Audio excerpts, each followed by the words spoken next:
a todos, bienvenidos a este repaso, a este recorrido que estamos realizando desde Aularte para vosotros acerca de la vida y sobre todo la obra, la creación de mujeres creadoras, mujeres artistas que comparten genialidad y el hecho de haber sido un tanto olvidadas, ocultadas, a veces ignoradas por la historia del arte, por los que estudiamos la vida de los creadores. Hoy vamos a dedicar la sesión a una creadora, una mujer muy inquieta, una mujer que mezcla sensibilidad con fuerza, con genio, y que además le tocó vivir un momento histórico bastante especial.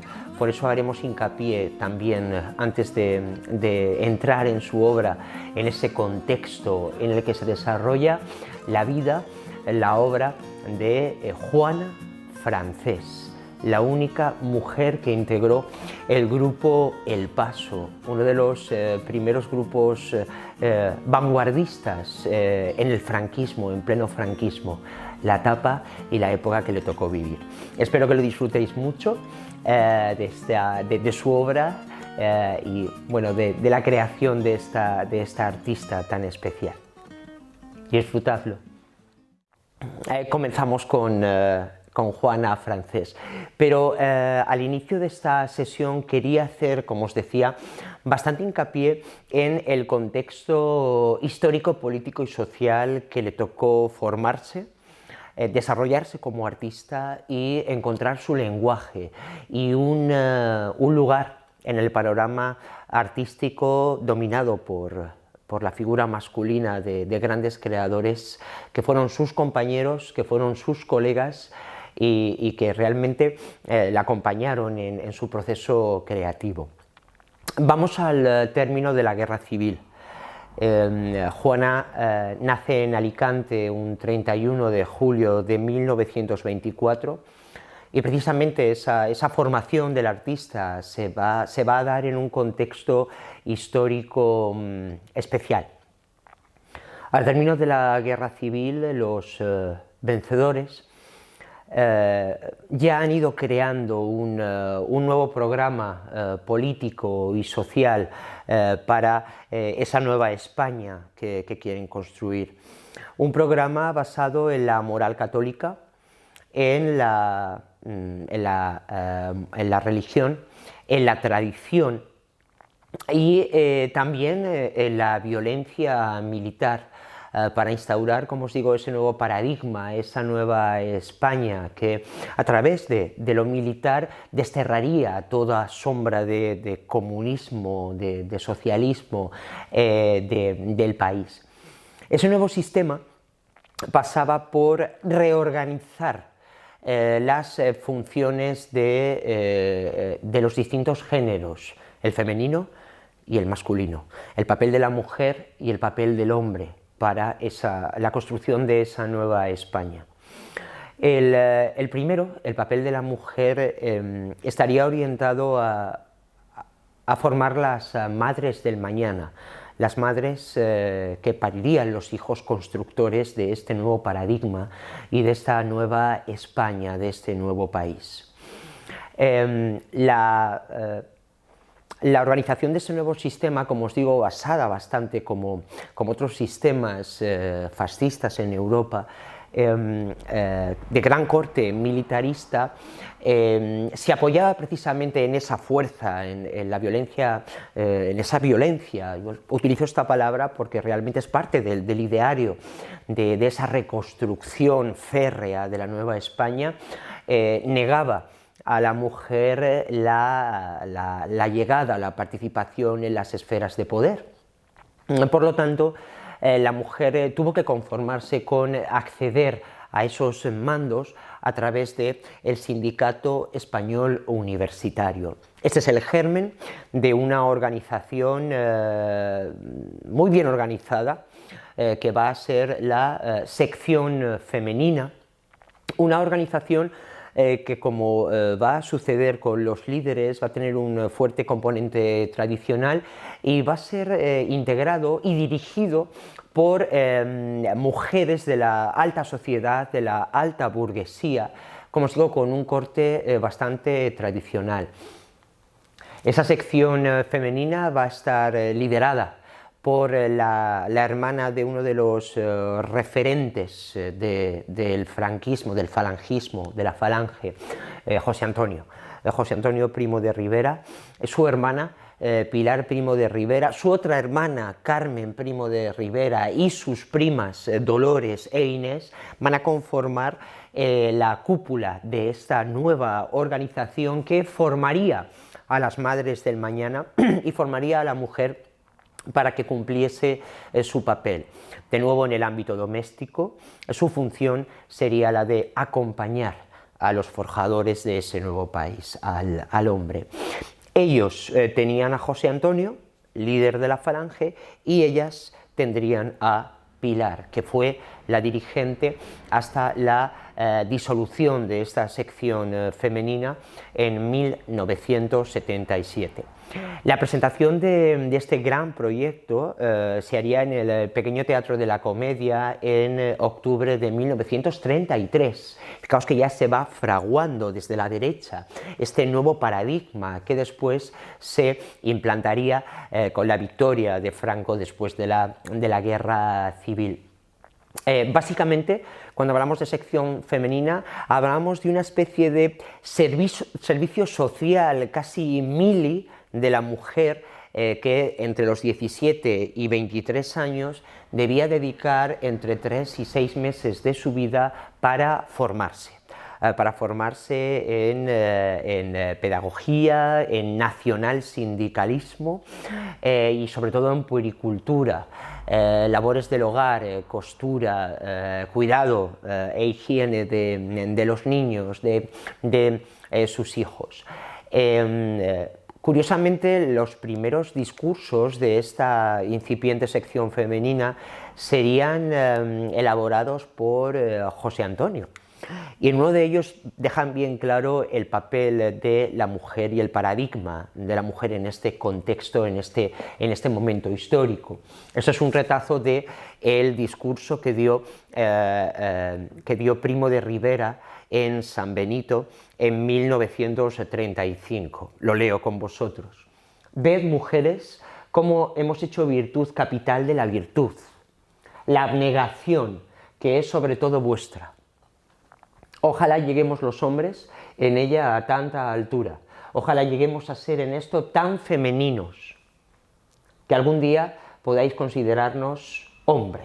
José Antonio Primo de Rivera, octubre de 1935, en un discurso de San Benito. Abnegación, docilidad, eran virtudes que se achacaban directamente a la mujer. Ese es el contexto del nuevo papel que el orden franquista asigna a la mujer. Básicamente sus primeras funciones fueron en ese momento, el momento de la guerra, de enfermería, de apoyo a los presos, de cuidado y estar junto a las familias, y la de propaganda, la de recaudar fondos. Respecto a la función de propaganda, son importantes las publicaciones a nivel además de diseño gráfico, interesante, muy cuidado el diseño gráfico de estas revistas falangistas.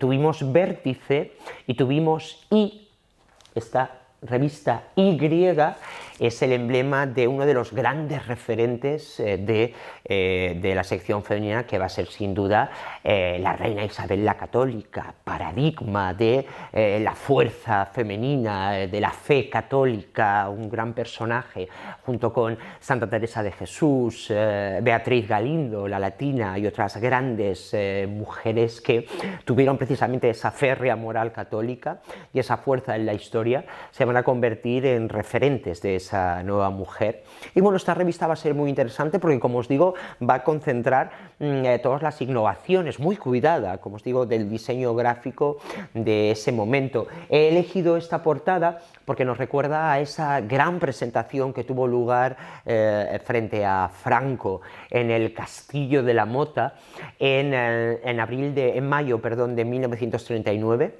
10.000 mujeres llegadas de toda España fueron a aclamar al caudillo en la inauguración oficial de el Castillo de la Mota, el que sería, fijaos, cuántos referentes en ese castillo, en Medina del Campo, tenía todos los ingredientes, era un castillo que había pertenecido, o había sido habitado por Isabel la Católica en 1475, paradigma de esa España grandiosa, del gran imperio español, de los reyes católicos, además con este aspecto de fortaleza, acordaos de esa estética militarista que va a traer el franquismo a España. Se convertiría en el gran colegio referente de la sección femenina, donde no solamente pasarían miles de mujeres en estos años de la dictadura, sino que además era el lugar para formar a los mandos de la sección femenina. Bien, este castillo estaba en ruinas, de hecho se reconstruyó completamente por dentro y tuvo lugar ese momento de inauguración, ese punto de una gran ofrenda de productos del campo, con todos los grupos de la sección femenina delante de Franco. Quería leeros lo que Franco dice desde esa tribuna en la ofrenda que representa este dibujo. Se colocó una gran cruz gigantesca de madera sobre la fachada del castillo, y aquí tenéis pues el recuerdo de ese gran día de inauguración.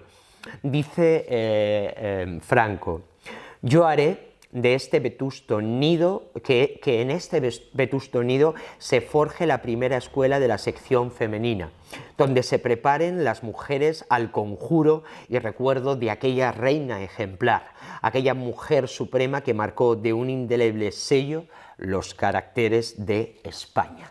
Esta magnificencia de los discursos, esos primeros discursos. El castillo tardará en reformarse y la inauguración real de las instalaciones sería en 1942. Es interesante porque mirad en esta fotografía, bueno, siempre las clases se abrían por la mañana con una misa ceremonial y ese canto del cara al sol, ese himno, formaciones militares, ¿veis?, de estas mujeres en el patio del castillo como parte de la rutina de cada día. Y es interesante a nivel ya artístico, arquitectónico, esa conformación de la estética franquista que mezcla diferentes estilos. El Castillo de la Mota es como un pastiche de elementos neogóticos, mudéjares, incluso tiroleses, muy interesantes, que quiso traer la gloria de la Edad Media, del gótico, del medievo, de esa época gloriosa del siglo XV en España, a la nueva arquitectura del franquismo. Aquí tenéis, por ejemplo, cómo en el patio se representa una copia de la puerta del Hospital de la Latina, que ya no está en la Latina, estaba cerquita del Mercado de la Cebada, y la trasladaron a principios del siglo XX a Ciudad Universitaria, en una de las facultades, si no recuerdo mal, la de Arquitectura. Aquí tenéis bueno, este paradigma de la formación de la mujer. Como os digo, allí estudiaban sobre todo, pues aparte de danzas populares, como os digo, política, nacional, sindicalismo, el ideario franquista, sobre todo, como os digo, puericultura y hogar, planchado, costura, bueno, y como os digo, cuidado e higiene de los niños, forjando las madres del mañana. ¿Por qué os cuento todo esto y me estoy extendiendo tanto en esta introducción? Porque Juana tuvo que hacer realizar los meses de la sección femenina mientras estaba forjando su carrera como artista. Era obligado, es el entorno que le tocó vivir y el contexto histórico y social en el que desarrolló su carrera vanguardista y completamente rompedora. Para que os hagáis una idea de cómo es el ideario del momento en el que ella se desarrolla, os he traído algunos ejemplos de cómo es esa construcción de la nueva mujer franquista a finales de los años 30 y a principios de los años 40. Esto es una serie de postales que se publicaron sobre la guía de la buena esposa. Son bastante, cuanto menos, interesantes, dignas de mención. Por aquí tenéis algunas recomendaciones: ten lista la cena, luce hermosa, descansa 5 minutos antes de su llegada para que te encuentre fresca y reluciente. Sé dulce e interesante, arregla tu casa, debe lucir impecable, hazlo sentir en el paraíso, prepara a los niños, minimiza el ruido, a la hora de su llegada apaga la lavadora, procura verte feliz, regálale una gran sonrisa, escúchalo. No sé si leéis desde la pantalla, pero dice que sus problemas no son importantes. El que realmente tiene problemas y viene cansado del trabajo es el marido, así que no le agotes con tus problemas y escúchale. Ponte en sus zapatos, no te quejes, es lo que os decía. Una buena esposa siempre sabe cuál es su lugar, hazlo sentir a sus anchas. Bien, esto que nos sorprende, siendo coherente, ha habido muchas opiniones sobre esta guía que se ha publicado varias veces, aludiendo a que realmente no era franquista. Son diferentes publicaciones.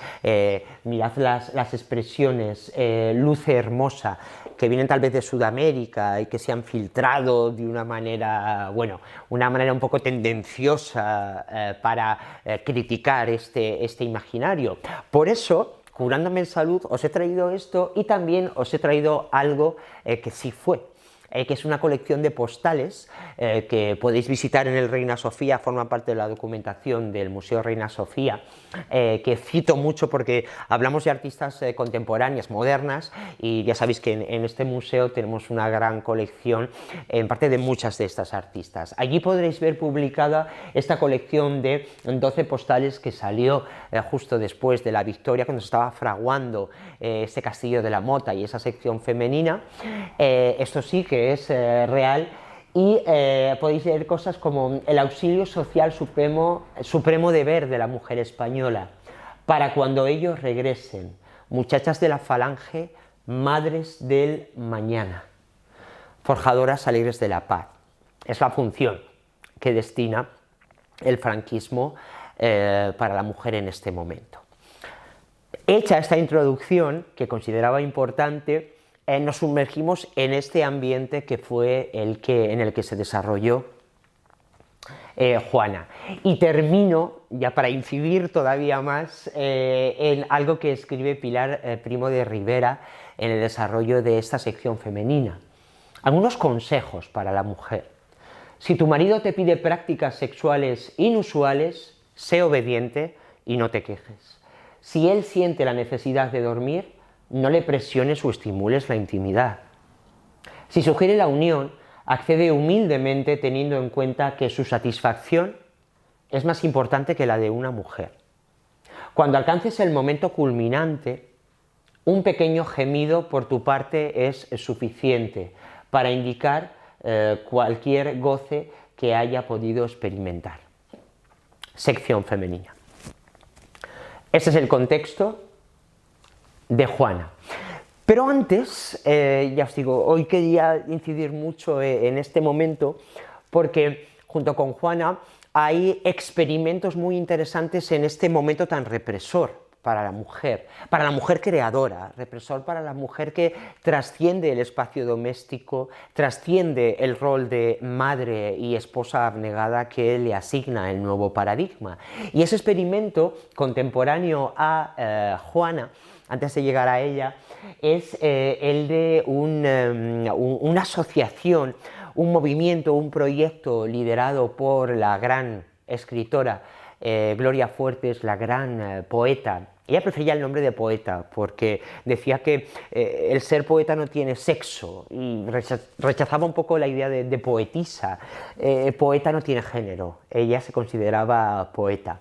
Gloria nace en Lavapiés, en Madrid, en 1917. un 28 de julio, y desde siempre, bueno, ya va a crecer entre la calle Tres Peces, la calle de la Espada, jugando en la Plaza del Progreso, hoy Plaza de Tirso de Molina, la calle Mesón de Paredes, y va a ser una gran poeta de Madrid. Va a escribir mucho sobre su infancia y sobre Madrid. Ella defiende sus orígenes, llegó a ser profesora en Estados Unidos de español y de literatura española, y decía siempre, bueno, sus cosas, sus frases tan ingeniosas. Cuando digo yes, todos saben que soy de Lavapiés, por mi acento. Bueno, pues ella, junto con Dolores de Pablo y Adelaida de las Santas, dos grandes escritoras y poetisas, llevó a cabo un proyecto muy interesante en este contexto, una asociación de lectura de poemas, mujeres escritoras, poetas,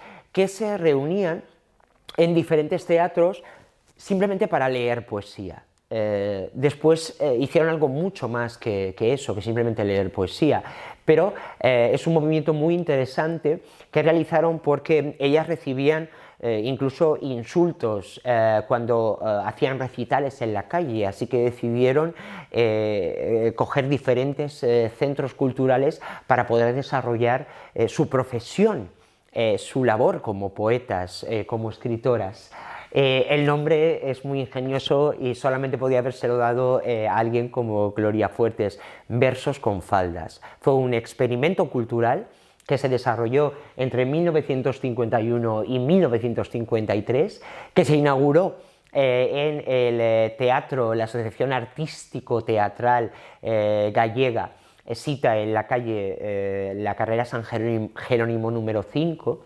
Ellas ocuparon ese espacio y una a una iban compartiendo sus escritos, sus reflexiones y su quehacer como escritoras en ese lugar. Fue mucho más que una lectura de poesías porque fue la primera organización cultural feminista, precisamente en los años 50, en estos años de tanta represión y tantas dificultades para una mujer que trascendía en su trabajo, en su quehacer, las labores del hogar. Tuvieron problemas, lógicamente, y hostilidades. Los socios de esa asociación artístico-literaria gallega parece ser que instalaron un futbolín en esa sala donde las mujeres leían poesía, y en el momento de subir algunas de ellas jugaban, jaleaban, gritaban, molestando e interponiéndose en la lectura y el hecho de compartir esas letras por parte de ellas. Al final tuvieron que irse al centro asturiano y duró bastante, duró 3 años esta iniciativa, que como os digo fue mucho más que esa lectura de poemas, fue un acto de unión, de retroalimentación de mujeres que se dedicaban su vida a la escritura. Como botón de muestra os he traído, no lo he escrito, pero os lo voy a leer. Os he traído un poema que Gloria Fuertes leyó en esa iniciativa de Versos con faldas, que es todo un manifiesto de la lucha de la mujer creadora en estos momentos. Se titula Cabra sola. Hay quien dice que estoy como una cabra. Lo dicen, lo repiten, ya lo creo. Pero soy una cabra extraña que lleva medalla y 7 cuernos. Cabra, en vez de mala leche, yo doy llanto. Cabra, por lo más peligroso me paseo. Cabra, me llevo bien con alimañas todas. Cabra, y escribo en los tebeos. Vivo sola, cabra sola, que no quise cabrito en compañía. Cuando subo a lo alto del valle, siempre encuentro un lirio de alegría. Y vivo por mi cuenta, cabra sola, que yo a ningún rebaño pertenezco. Si sufrir es estar como una cabra, entonces sí lo estoy, no dudar de ello. Mirad qué declaración de intenciones. Vivo sola, cabra sola. No quise cabrito en compañía. Voy a mi aire, soy una mujer libre, o cuanto menos lo intento. Este poema tiene mucho que ver con la vida de Juana Francés, su búsqueda de un lenguaje propio, no masculino ni femenino, propio, y su búsqueda, la búsqueda de una identidad como artista. Vamos ya con ella. He titulado a la sesión Haciendo espacio. buscar ese espacio para ti, un espacio para crear, un espacio que en aquel ámbito doméstico no tenía la mujer. Creo que tiene mucho que ver con su obra. Bien, Juana Francés de la Campa. Juana Francés nace en Alicante un 31 de julio de 1924. Una familia trabajadora que se mueve, se viene a vivir a Madrid, fijaos en esos años 1941.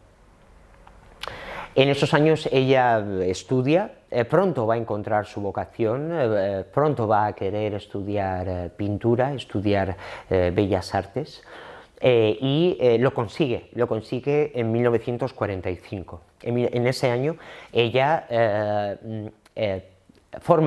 pasa a formar parte del grupo de alumnos de la Real Academia de Bellas Artes de San Fernando.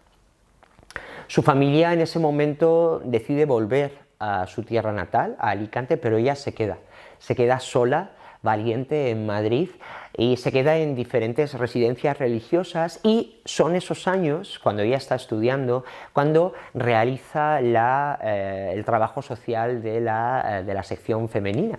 Tiene que realizarlo. Ella pasa por ese proceso de educación nacional sindicalista, por esas clases de planchado, esas clases de tareas domésticas que se dan no solamente en el Castillo de la Mota, sino en muchos centros repartidos por toda España, también en Madrid, lógicamente.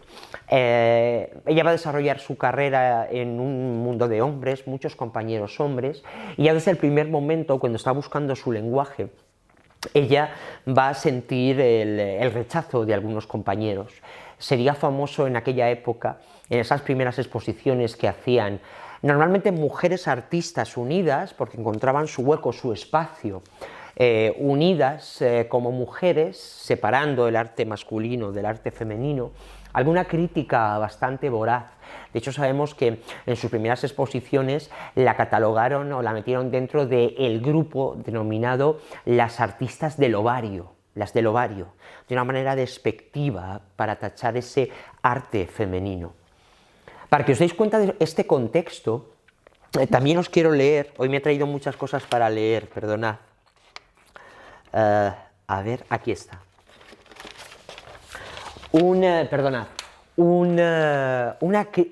comentario que hace un compañero suyo, amigo y compañero de carrera de la Real Academia de Bellas Artes de San Fernando, acerca de su arte. Es un compañero que se nota que le tiene aprecio, pero a través de este aprecio, mirad lo que dice de su compañera para ensalzarla. Ante cualquiera de las obras que caracterizan sus diferentes épocas y periodos, nada podría hacer pensar que detrás de la fuerza expresiva y plástica de esas potentes composiciones realizadas con pintura y arena, que ahora veremos, exista una presencia femenina. Es demasiado masculina, tal vez. Esa fuerza de su pintura vanguardista no hace pensar que sea hecha por la mano de una mujer. Esto desde el afecto, un compañero artista. Este es el contexto de Juana Francés en su desarrollo. Bien, sus primeros referentes van a ser sus profesores. Su profesor, el más querido en la Real Academia de Bellas Artes de San Fernando, va a ser ni más ni menos que Daniel Vázquez Díaz. Aquí lo tenéis, os he traído un autorretrato.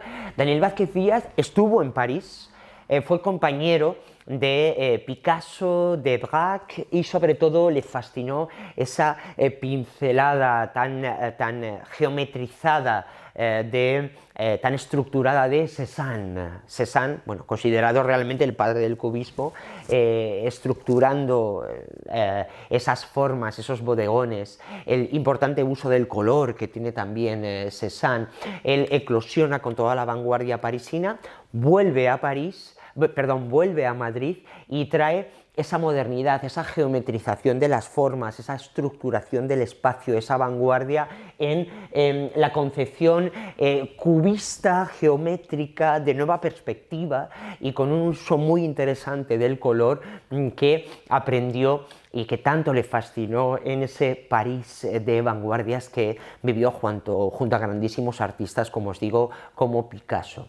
Ella se empapa de este nuevo espacio creado por el maestro y lo va a representar muy bien en sus primeras obras. Hay poquitas, he traído estos primeros bodegones porque es un tema que ella va a desechar muy pronto, pero que la están formando en su lenguaje. Os pongo las características principales: sencillez compositiva y fuerza expresiva, esos distintos puntos de vista, ese objeto cotidiano que les sirve para ir encontrando su imaginario y su lenguaje con mucha fuerza, figuras bastante rotundas, y fijaos en el uso del color, ese color que viene también de Matisse, de la vanguardia parisina, mezclada con esa, como os digo, geometrización de formas rotundas, con diferentes puntos de vista que aparecen en estas primeras pinturas. Es muy jovencita, se está buscando, y ya os cuento que es una artista que va a estar muy comprometida con su propia pintura.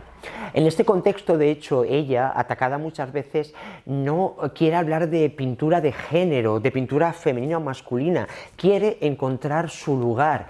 Ella tiene una mezcla, como os digo, de sensibilidad con mucha fuerza, mucho compromiso con la pintura, y sobre todo deciros que ella encontró en la pintura casi una terapia para encontrarse, para reconocerse. Su pintura es una búsqueda continua de su posición en el mundo. Es algo que tiene mucho que ver con el existencialismo de Sartre, que aparece después de la Segunda Guerra Mundial, esa búsqueda de uno mismo, esa manera de estar del hombre en el mundo, no de una manera pasiva, sino de una manera activa. El hombre está en el mundo debido a su quehacer, ese continuo quehacer para construirse, encontrarse a sí mismo, en lugar de uno en el mundo a través de su obra, a través de sus acciones. Toda esta filosofía existencialista va a ir rodeando su obra, que es una búsqueda completa. Por eso vamos a ver que hay diferentes etapas muy diferenciadas, en las que cambia completamente de lenguaje, siempre un lenguaje vanguardista,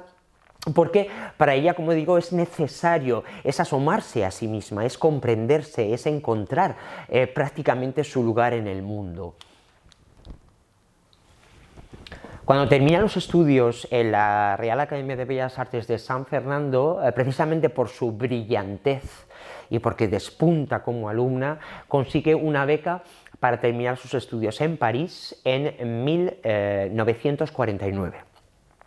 Allí se empapa de la modernidad y vuelve convertida en pintora, convertida en artista, y va a participar en eventos tan importantes como como la primera Bienal Hispanoamericana de Arte, celebrada entre Madrid y Barcelona entre octubre del 51 y febrero del 52, que realmente supone un hito que trasciende incluso lo artístico.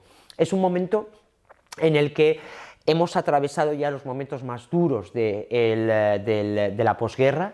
La autarquía, el cerramiento hacia dentro de España se va rompiendo y el franquismo empieza a abrir sus fronteras. Llegan las bases americanas de aviones a Torrejón, por ejemplo, llega el cine hollywoodiense a la Gran Vía.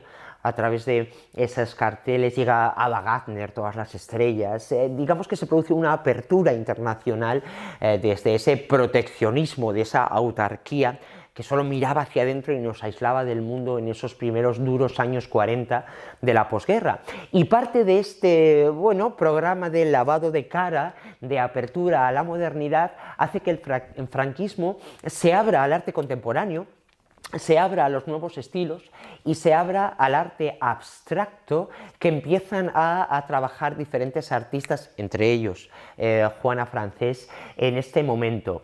Esta bienal se organizó por el Instituto de Cultura Hispánica y, como os digo, de alguna manera se apropió de la vanguardia abstracta de estos momentos para dar esa imagen de modernismo al resto del mundo a través de eventos como la Bienal. Ella estuvo en esa Bienal, de hecho ahora veremos cómo ella fue de las pocas mujeres que expuso en diferentes países exposiciones internacionales dentro de este contexto fuertemente masculino. Hay un hecho diferencial en su carrera, que ella hace un curso de arte abstracto en Santander en 1953 y va a ser cuando su pintura dio un vuelco, pero antes, mientras se sigue buscando, tenemos un periodo muy interesante que es su primera etapa. Desde que hace este curso ya se va interesando por la abstracción de las figuras, pero ella viene de una educación, unas formas bastante realistas, o cuanto menos, como decimos, figurativas, mezclando la vanguardia, su estancia en París, sus contactos con lo abstracto, crea un estilo propio muy interesante que va a ser corto en el tiempo, pero que va a fraguar su primer lenguaje, que es esta especie de realismo mágico y simbolismo que recrea entre 1953 y 1956. Mirad cómo es. Son realmente, el bodegón es algo anecdótico, casi de estudiante, donde ya nos permite ver su interés por el color vanguardista, su interés por la geometrización del espacio, sus formas que trascienden lo realista, y aquí lo que tenemos es un realismo muy lírico, muy poético. Son figuras sobre todo muy introvertidas, que miran hacia adentro. Acordaos de lo que os decía, de ese existencialismo, esa manera introspectiva que tiene de trabajar y de mirarse a sí misma. Aquí tenemos figuras que de alguna manera obedecen al rol de ese momento. Lo que ocurre es que lo esperado en una mujer, pinturas digamos más realistas, un tanto ñoñas, permitidme la expresión, no se dan en estas formas. Mirad esta mezcla de expresionismo, simbolismo, lo que llamamos realismo mágico. ¿A qué llamamos realismo mágico? Llamamos a esa manera de intentar llevar lo onírico, los sueños, sin hablar de surrealismo, que tiene sus códigos, sino lo onírico, ese tamiz algo lírico, ensoñado, en estas figuras lánguidas, tristes, melancólicas, introspectivas, en silencio, que hablan de soledad, tal vez, de introspección, en estas formas, en estos motivos muy familiares, eso sí, que marcan bastante claramente ese rol, tanto masculino como femenino. Mirad en esta pareja con niño la rotundidad, bueno, esas formas que beben del cubismo, esas formas rotundas que ella traza, que como os digo se separan de la manera más realista de ese denominado arte femenino. En este momento el hombre protegiendo a la niña con esas manos muy volumétricas y ella un poco abnegada, la abnegación, apoyando la cabeza en el hombre protector.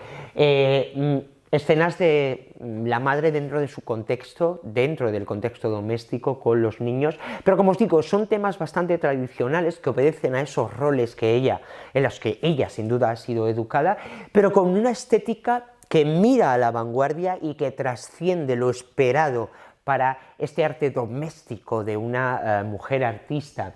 Ves como siempre la mujer es representada en espacios domésticos y el hombre, perdonad por la calidad de esta imagen, que son obras poco conocidas y es complicado encontrar imágenes de buena calidad, ese hombre aferrado a un libro, en un espacio muy geometrizado, muy vanguardista, pero exterior, esta especie de pueblo con iglesia al fondo, y este es muy significativo.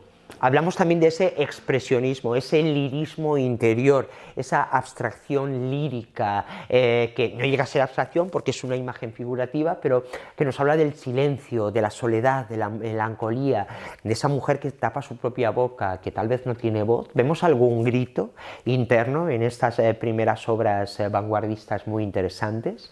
Bien, quería traeros este primer proceso sobre todo para que veáis el gran cambio que ella va sufriendo, su eterna búsqueda, siempre muy coherente, es una búsqueda interna, una búsqueda existencial, como os digo, de su propio lenguaje. Va a eclosionar con la abstracción en Santander, ya en 1953, va a zambullirse en este ambiente de apertura, de vanguardia, y va a empezar a trabajar con el arte abstracto, va a abstraer sus formas, primero de una manera más geométrica, y después, que es su obra más conocida que os traigo, de una manera más matérica, trabajar con la materia.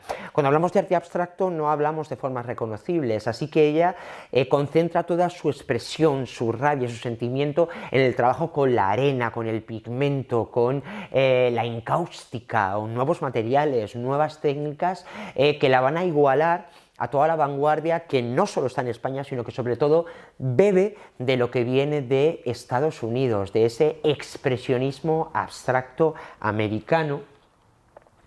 Segunda etapa, 1956-1963, abstracción se llama informalismo matérico. Bueno, el fondo que os he traído no es casual, es una de sus obras, es para que veáis la estética que ella va trabajando desde esas figuras familiares. Fijaos qué cambio tan rotundo, tan interesante, qué giro da su carrera. Pero antes, ya que estamos repasando su biografía con su obra, ella expone en el Salón del Ateneo del Prado, y allí conoce en 1956 al que sea su compañero de vida, a su esposo, el escultor Pablo Serrano. Aquí se produce, es una pareja que se casa por amor y que realmente se van a acompañar y retroalimentar toda la vida, pero fijaos en el paradigma. Ella, 20 años más joven que él ya un escultor de éxito, con mucho éxito no solamente en España, sino en Latinoamérica. Bueno, es curioso cómo incluso hasta en 1997 diferentes catálogos de galerías anuncian la figura de una gran artista como Juana Francés exclusivamente como esposa del gran escultor Pablo Serrano. Es interesante cómo citamos a las artistas. Ambos formarán parte de este gran grupo vanguardista del que vamos a hablar bastante, que es el grupo El Paso. Aquí se unen y se separarán a la muerte de él en 1985. Bien, ¿qué es esto? Esto es una obra de Jackson Pollock, Baile de Otoño, una de las más paradigmáticas. Os la traigo para que entendáis cuál es la ruptura vanguardista de este momento. Después de la Segunda Guerra Mundial, lo equiparamos a la Guerra Civil, porque la Guerra Civil terminó en abril de 1939 y la Segunda Guerra Mundial fue la antesala de la Segunda Guerra Mundial, comienza en septiembre de 1939.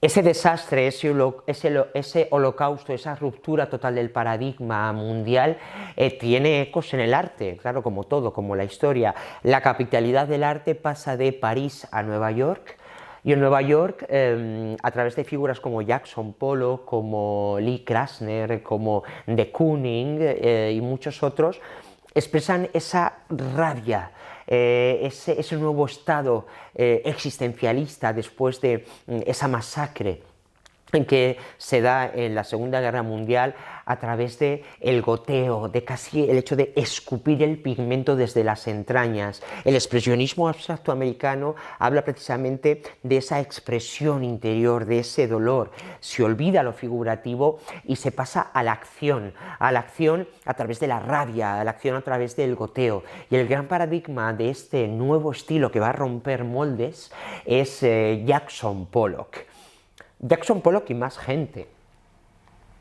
Es parecido este cuadro, también nos habla de esos ritmos frenéticos, no es de Jackson, es de otra grandísima artista que fue bastante desconocida, como suele suceder en la historia del arte, que es Lee Krasner, equiparada en el arte rompedor de expresionismo abstracto americano, pero no tan conocida ante el gran creador a nivel de Picasso y muchos otros que fue Jackson Pollock. Esta foto es paradigmática y a mí me encanta, os la quería traer. por aquello, precisamente por el título de esta sesión, Hacer espacio. Jackson y Lee Krasner se conocen, hay flechazo también, dos artistas, como es el caso de Juana Francés y Pablo. Se van a vivir a una casita, eran pobres, todavía no eran internacionalmente conocidos.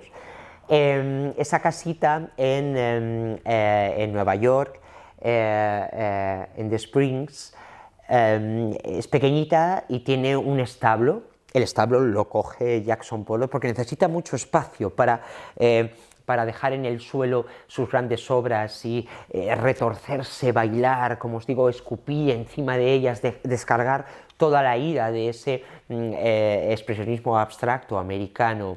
Ella se queda sin espacio.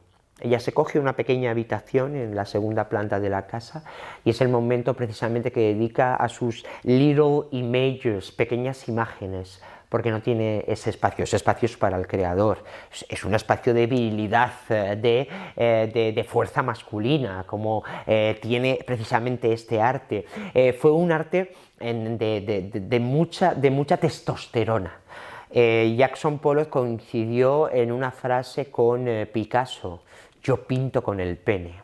Esta testosterona, mirad esta fotografía, ella fue una creadora impresionante, mirad cómo ella además crea su propia personalidad, ella realiza estos cuadros con diferentes ritmos, colores, muchas sensaciones, pero introduce, como os digo, esa cosa cósmica y casi poética en el cuadro a través también del color, aunque luego se pasaría al blanco y negro con la misma fuerza que su marido, pero hablamos, como os digo, de un arte muy masculino en este contexto. Os lo quería traer para que entendáis esa comunicación que hay de vanguardias, cómo viene ese arte a España y cómo es el paso el que va a traducir al lenguaje hispano, al lenguaje español, esta nueva manera de crear algo que no tiene que ver con lo figurativo, sino con la entraña, con la víscera, con el dolor y con la rabia, traducida a través de estas formas de Jackson, de Lee Krasner y de muchas otras. Ahí la tenéis, a Juana, en su estudio, en su espacio. Ella sí tuvo espacio o intentó creárselo. Imaginaos ese lienzo en el suelo, esas salpicaduras, esas vísceras, esa expresión y sobre todo esa práctica con la materia, la textura del material se convierte en el paisaje. Ahora lo vamos a ver. Aquí los tenéis. El gran grupo vanguardista que va a ser el referente internacional de España, de esa España que se va abriendo a la modernidad, que se va abriendo a lo abstracto, a través de grandes artistas, todos hombres, como el gran Antonio Saura, Rafael Canogar, Luis Feito, Martín Chirino, Manolo Millares. Ahí los tenéis a todos. Ella fue fundadora. En 1957 ella fue fundadora. Aquí tenéis una foto de los fundadores. Ella no está. Foto de los fundadores. Juana no está. Foto de los fundadores. Aquí tenéis a Saura, por ahí tenéis a Millares, Canogar, no está. Sí he encontrado una. Esta, la única, con Juana. Duró pocos meses en el grupo. Tuvo una exposición en Madrid y, si no recuerdo mal, otra en Asturias.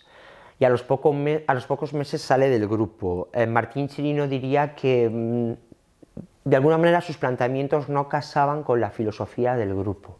No sabemos mucho más.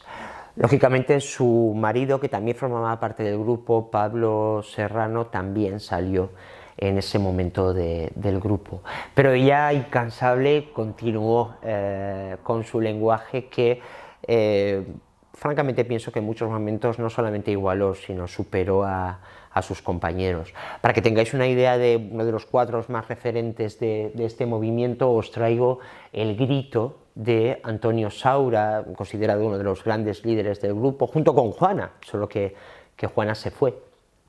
Este cuadro también lo tenéis en Reina Sofía. Yo creo que es un buen ejemplo de esa expresión. esa especie de bestia que grita de dolor a través de esa pincelada muy empastada, muy matérica, que nos habla de dolor, de grito, que nos habla de tristeza, que nos habla de sentimiento, dejando a un lado, como os digo, lo figurativo para abrazar el arte cada vez más abstracto a través de la emoción, a través del color o el no color, pero trazando esas emociones a través de la fuerza de la pincelada. Mirad cómo es la obra de ella en este momento. Ella, como os digo, empieza a experimentar con la materia y básicamente hace lo que hacen los grandes expresionistas abstractos de ese momento. En este caso, como os digo, a su obra la llamamos informalismo, no formal, no hay forma, matérico. Porque, como os digo, básicamente ella quiere expresar su fuerza interior, su sentimiento interior a través de esas manchas del color, de esas líneas verticales, transversales, horizontales, derramadas con mucha fuerza, con ese goteo, intentando, como os digo, experimentar con la conjunción de diferentes materiales. Por eso, desde el principio va a añadir materiales sobre todo como arena, experimentando, como os digo, con la fuerza plástica que dan no las formas, sino el material, destacando la expresividad y la forma de esos materiales. Curiosamente vemos una evolución muy interesante en su obra y cómo estas líneas utiliza sobre todo colores tierra, esos marrones mezclados en esta primera etapa, informalista, mezclados con blancos, con negros, muy interesantes, pero estas incipientes manchas en un primer momento de mucho raspado, de mucha línea vertical y horizontal, muy expresiva, muy nerviosa, muy inquieta, va evolucionando hacia una mayor superficie de manchas. Manchas que se van a ir traduciendo en paisajes y de paisajes prácticamente en rostros. Ahora lo veréis. Mirad lo que dice, me interesa la materia como medio. Es lo que os digo. Entendemos este tipo de arte no como paisajes, no buscando lo realista, sino buscando la mera experimentación con lo matérico, con el material, la expresividad de la arena pegada al lienzo, de nuevas técnicas, como os digo, como la encáustica, de la utilización de conchas, de piedrecitas, de la materia, de la naturaleza al lienzo como paisaje, pero como os digo, no como paisaje perspectivo tradicional, sino como paisaje aperspectivo, que nos habla, ¿cómo decirlo? No es una pintura del paisaje, es un paisaje de la pintura.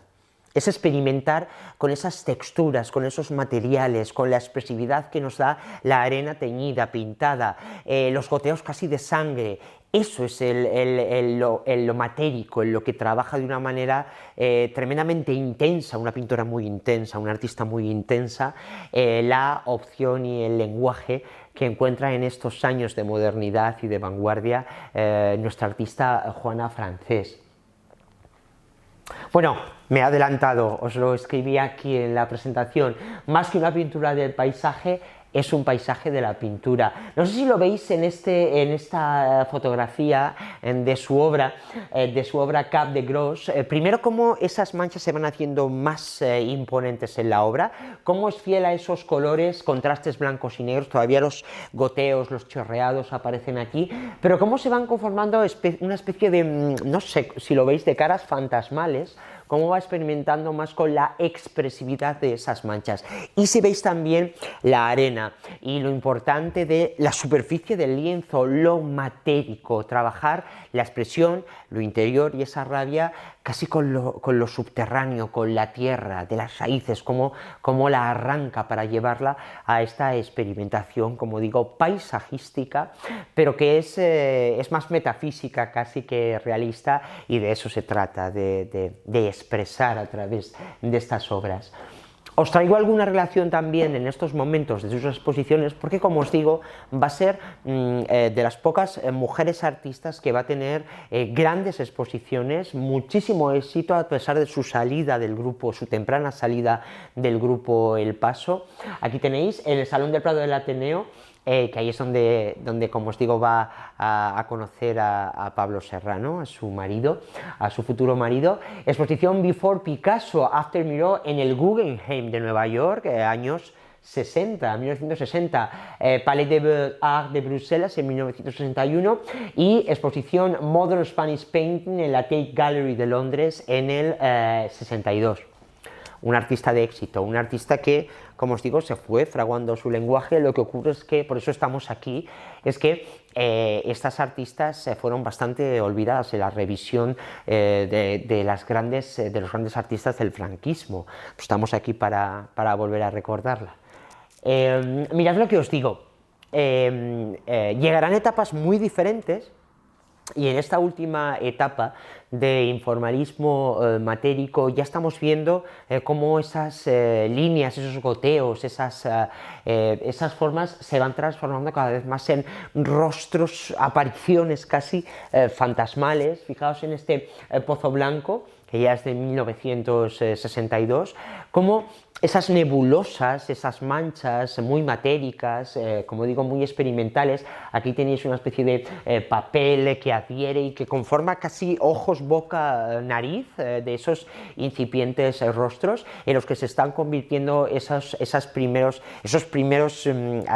trozos de vísceras, como os decía, esas primeras expresiones en forma de mancha que tiene a partir de 1957 y 1958. Se va conformando un nuevo universo a través de estas caras nebulosas casi humanoides que os cuento, que os digo. Y veis, por ejemplo, que aquí utiliza la madera, el cristal, el acrílico y tierra. Casi no se percibe, pero son pequeños materiales que ella va a ir utilizando en estas obras. Esto da pie a un gran cambio que se produce precisamente en 1963 y que le va a llevar a un nuevo lenguaje hasta 1980, que supone un cambio más en su carrera. Su carrera la podemos dividir en 4 grandes épocas que después recapitularemos.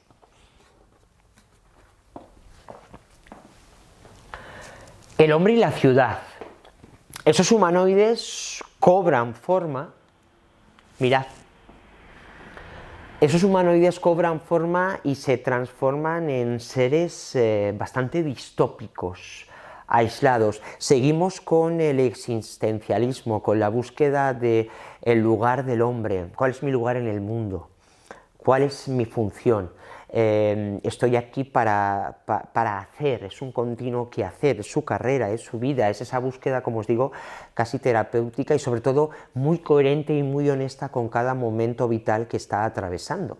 En ese sentido, ella de un lado se va a fascinar por lo que está pasando, por el auge de la tecnología, pero por otro lado, en ese punto existencialista y muy apasionado que ella tiene, nos va a hablar de la alienación y la soledad del hombre moderno.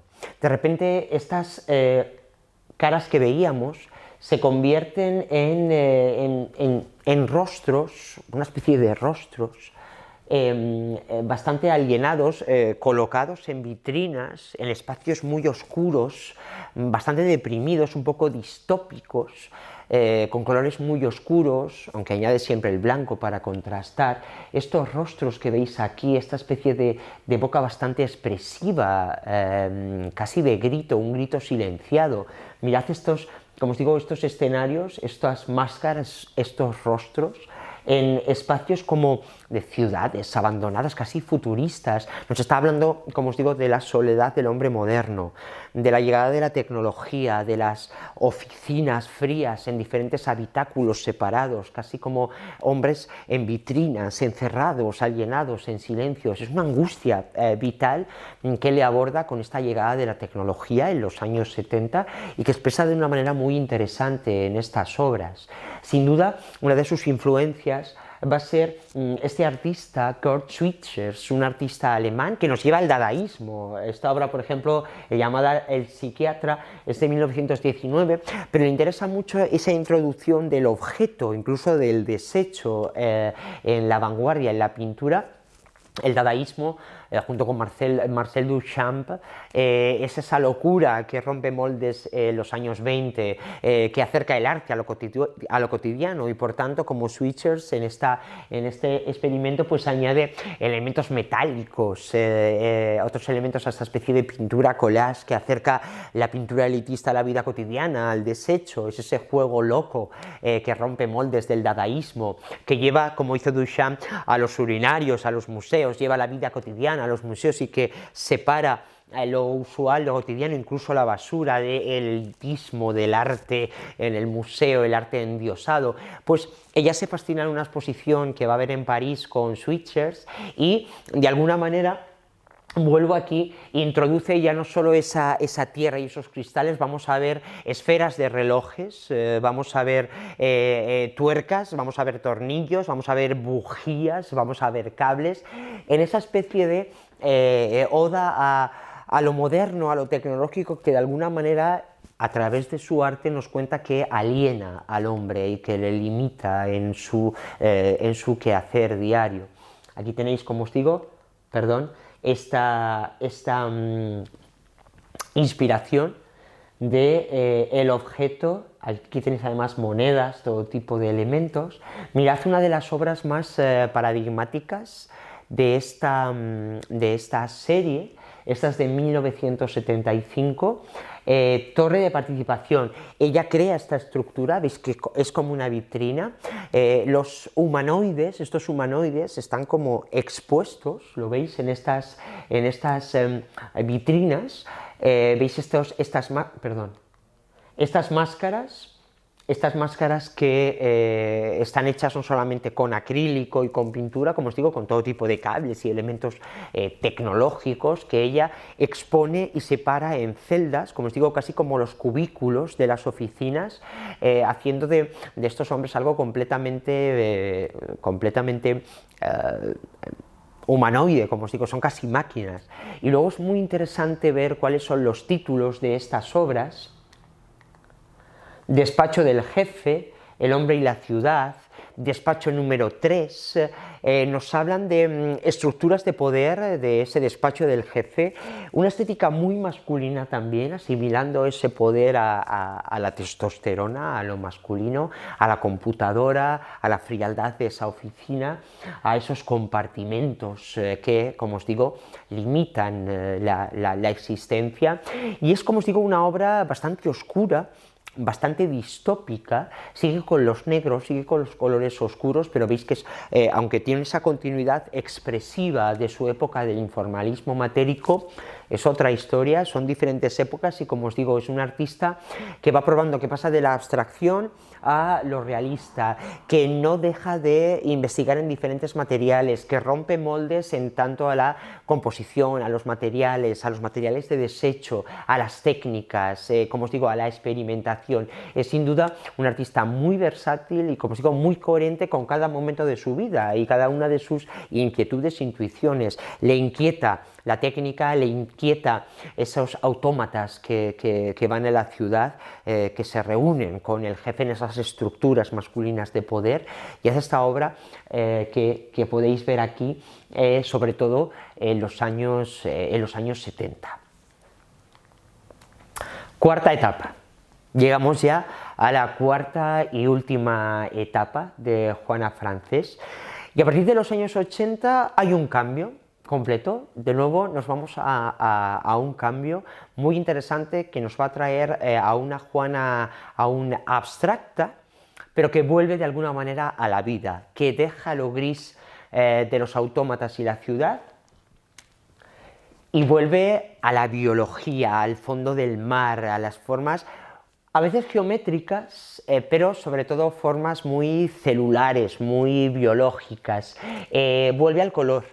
Mirad en estas series de fondo submarino cómo vuelve o utiliza un color que había estado presente en sus primeras épocas, en esa primera época figurativa, donde Cézanne, Matisse, Vázquez Díaz y sus primeros profesores le forman bastante en el color, y de alguna manera parece yo creo que con la llegada del final de su vida aparece esa tranquilidad, ese sosiego y rompe en su obra esas estructuras un poco oscuras, un poco distópicas que os decía, para volver a la naturaleza, para volver al color y de alguna manera volver a la alegría de estas formaciones tan marinas, tan oceánicas, de estructuras tan biológicas, tan zoomorfas, no sé qué os parece.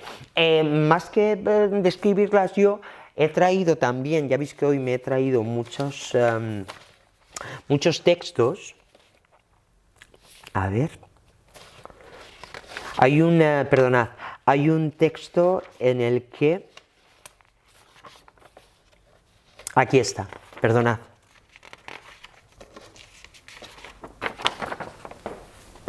Hay un texto en el que habla de ella, aquí lo tengo, Camilo José Cela, habla de esta artista y habla precisamente de esta última etapa que le fascina.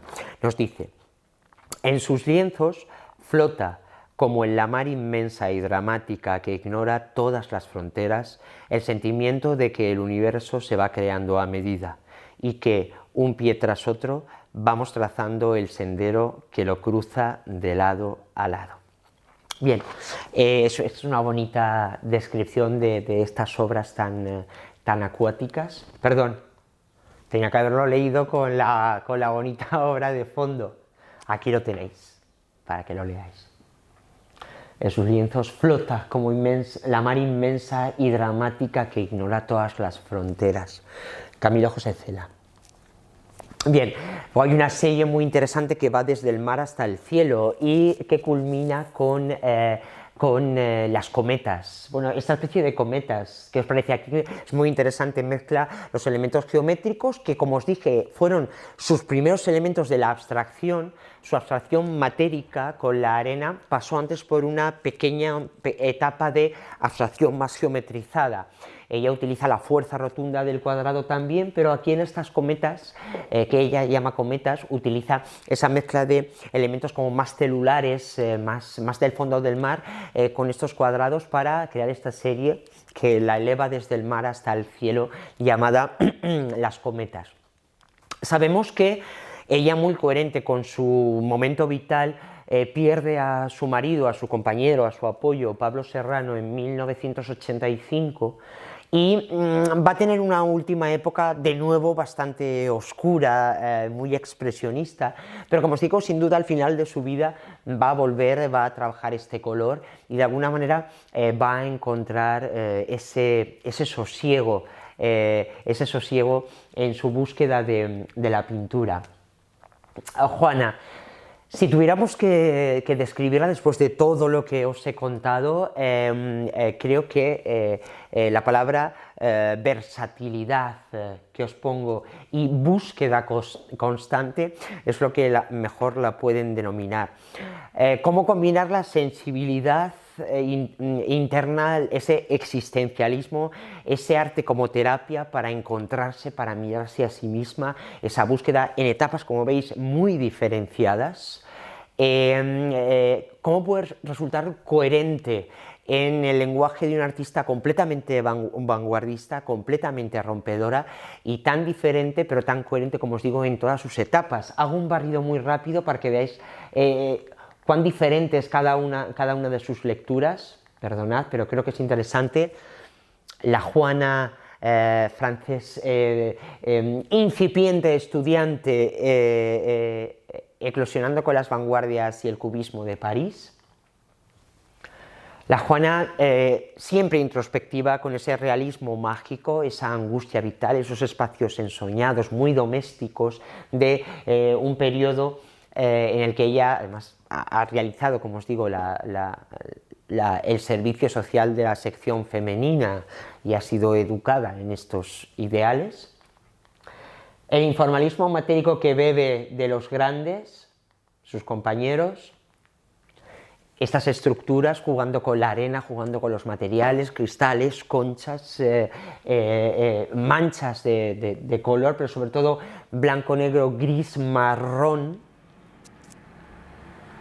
esa evolución, hay una pequeña, aquí sí que se ve, no es una ruptura tan grande, esa evolución en los entes, esas máscaras, esas caras, casi como apariciones convertidas, como os digo, en casi estructuras, perdón, robóticas o humanoides en esta etapa de el hombre y la ciudad.